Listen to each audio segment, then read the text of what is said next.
All right, so as an example of a problem that involves components, I'm going to solve Chapter 5, Problem 48 here. The first step is always to read the question very carefully and to draw sketches to help you figure out what's going on. So problem 48 says, Dana has a sports medal suspended by a long ribbon from her rearview mirror.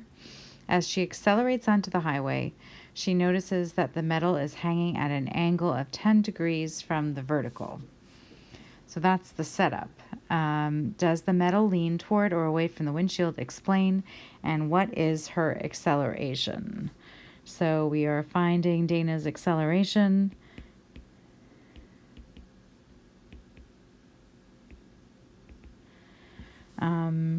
Does the medal lean toward or away from the windshield? So here's a really simple sketch. Here's the car. The car is accelerating. So let's say the car is going this way. This medal is attached to the, to the rear view mirror. It's hanging like this. At the end, here's the medal. I guess hopefully it's not hitting Dana in the head. And the angle is 10 degrees from, so I just drew it pointing backwards, just naturally. I guess the other option would be for it to be like this. And 10 degrees from the vertical. So let's put in that angle. The angle is either going to be here or here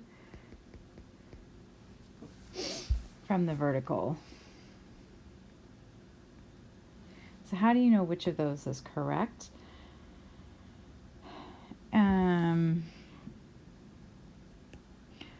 So this is a sneaky kind of a coupled motion problem. One thing we know is that Dana and the car and the medal all have the same acceleration.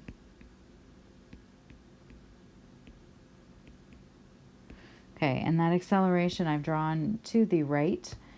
And so that means something has to be pulling the medal to the right to make it accelerate, because we know accelerating objects have unbalanced free body diagrams, and the unbalanced part points in the same direction as the acceleration. So based on that, I'm going to say that the medal has to be leaning away from the windshield. So it has to be a free body diagram that would be something like, I like this one, I'm going to circle it in pink.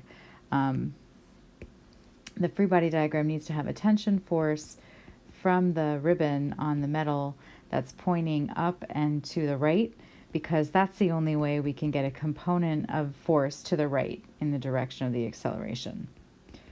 So this is what the free body diagram, I think, for the medal looks like. We can put in our x and y coordinates. I'm going to pick x, positive x in the direction the car is accelerating, and then positive y is going to be opposite that. And then we know the angle is here, and because of geometry we know opposite interior angles are equal. So this one here is a 10-degree angle. And okay, so we need a component free body diagram because we've got a force that's hanging out in the middle of nowhere. So let's redraw this, but with components. We're going to take that diagonal tension vector that is like this, and we're going to break it into a horizontal part and a vertical part. And we know, I keep drawing different angles. We know this angle is 10 degrees, and we know this is the force of tension from the ribbon on the metal. So this vertical one that's in the y direction is going to have the force value. This is the y component, is going to be equal to the tension of the ribbon on the metal times cosine of 10 degrees, and that's because this side is next to the angle. It's touching the angle. The x component of this force is the tension of the ribbon on the metal times sine of 10 degrees because it's opposite the angle. So I have these two pieces. This is the x component of tension from the ribbon on the metal. This one is the y component of tension from the ribbon on the metal. This is the gravitational force from Earth on the metal. And that is what we have for our component free body diagram. Now looking at this thing, if we say that the metal has to have the same acceleration as the car is definitely not accelerating up or down. It probably is balanced in the vertical direction, so we can put these congruency lines on, and that means the net force is going to be the x component of tension to the right. All right, so what do we know?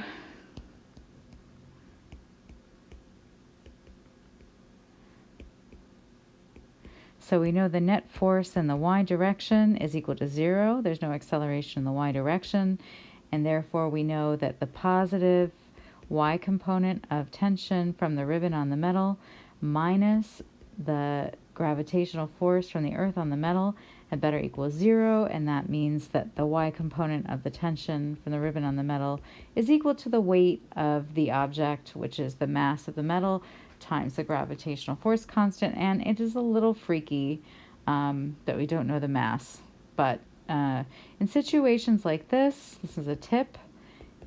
If you don't know the mass and you think you need it, because I do kind of think we might need it, we're going to hope that it cancels out later.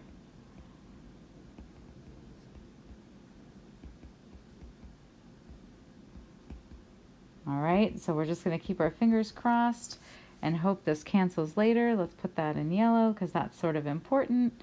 All right, and what do we know about the x-axis? The net force in the x direction is equal to the mass of the metal times the acceleration of the car, of the metal, and of Dana. Those are all the same. And the x component is fx. Okay, the x component of the tension force from the ribbon on the metal. All right. So if we knew this x component, then we could find, well, and if we knew the mass, then we could find the acceleration. So we still have lots of things left that we don't know. That being the case, let's try to figure out the y component, because buried in there is the force of tension, and we could maybe use that if we knew what it was. So our plan is going to be so we're going to use the y-axis to solve for the force of tension from the ribbon on the metal, and then we're going to see if we can plug that in to the x-axis equation and hope for the best. So still fingers crossed. Okay, so let's carry out our plan. Okay, so we're going to solve for the force of tension from the ribbon on the metal using the y-axis. So we have this y component thing. We know the y component is the force of tension of the ribbon on the metal times cosine of 10 degrees. So we're going to solve for just this tension part by dividing both sides by cosine of 10 degrees. Okay, so now we have an expression for this, and we're going to turn that into the x-axis stuff. So for x-axis, we know the x component of this force is equal to the tension times the sine of 10. So therefore, putting all of this together, we've got mg sine of 10 divided by cosine of 10. And this thing is the x component of the tension that we need to plug back into our Newton's second law equation. And so let's plug in. Sine of 10 degrees divided by cosine of 10 degrees is a tangent. Aha. Our hope, our fingers crossed, has paid off, because look what we have here. We have a mass on each side, so even though we don't know it, they cancel out. And then we get g tangent 10 degrees equals acceleration, and g, the gravitational force constant, aka the acceleration due to gravity, is 9.8 times tangent 10 degrees, and that gives us an acceleration of 1.73 meters per second squared. Okay. So have I answered the question? I found the acceleration. This is Dana's. This is the cars and the metals acceleration. Does it have correct units? As units of acceleration, it's in the positive direction. Since it's not negative, it's positive. That's what I thought it should be. I didn't do crazy sig figs. Is the answer reasonable? I was trying to figure this out earlier. A boring car can do 0 to 60 miles an hour in 10 seconds. 60 miles an hour is about 27 meters per second. So 27 meters per second in 10 seconds would give you an acceleration of about 2.7 meters per second squared. So this isn't particularly fast. This is like pulling out of a stop sign in a residential neighborhood. So it's not crazy. So I think that's pretty good. All right, done.